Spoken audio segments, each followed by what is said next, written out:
Hello everyone, welcome to my মায়ুস kitchen channel. আজকে আমি আপনাদের সাথে একটি চিকেনের রেসিপি নিয়ে এসেছি। আমি এর আগেও আমার চ্যানেলে একটি চিকেনের রেসিপি শেয়ার করেছি। আজকে রেসিপিটির নাম রেখেছি চিকেন মশলা। আমি এখানে 1 কেজি চিকেন নিয়েছি।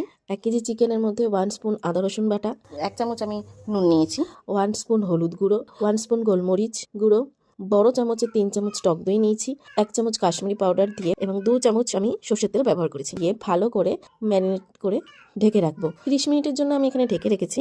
এবার একটা আমি ভাজা মশলা রেডি করব। যা মশলার জন্য আমার লাগছে গোটা ধনে, গোটা শুকনো লঙ্কা, গোটা জিরে, একটা জয়িত্রী, 2টো দারচিনি, 3-4টে লবঙ্গ নিয়েছি, 4-5টা এলাচ ও সামান্য একটু জায়ফল নিয়ে শুকনো খোলায় ভেজে নিয়ে গুঁড়ো করে নিয়েছি। তারপর ওভেনে কড়াই বসিয়ে তাতে সর্ষের তেল দিয়ে কুচনো পেঁয়াজ দিয়েছি। কুচনো পেঁয়াজগুলো ভেজে নেব। সামান্য একটু চিনি দিয়েছি কারণ আমি একটু বেরেস্তার মতন ভাজতে চাইছি। যখন পেঁয়াজের কালারটা ব্রাউনিশ হয়ে আসবে তখন অল্প করে পেঁয়াজ আমি তুলে রাখবো। কড়াইতে আদা রসুন বাটা দিয়ে কষিয়ে নেব। কষানো হলে পরপর আমি এক এক করে সব মশলা ব্যবহার করব। তো প্রথমেই আমি টমেটো বাটা দিয়ে ভালো করে কষিয়ে নেব। তারপর গুঁড়ো মশলা অ্যাড করব, যেমন হলুদ গুঁড়ো, নুন ও কাশ্মীরি পাউডার। এই সমস্তটা আমি ভালো করে কষিয়ে নেব।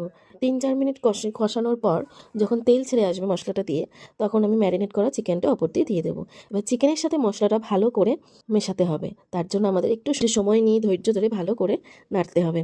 কষাতে কষাতে নিজে থেকেই জল বেরিয়ে আসবে। জল বেরোলে আমরা কিউব করা ক্যাপসিকামগুলো উপর থেকে দিয়ে দেবো এবং সাথে দেবো কুচনো কাঁচা লঙ্কা।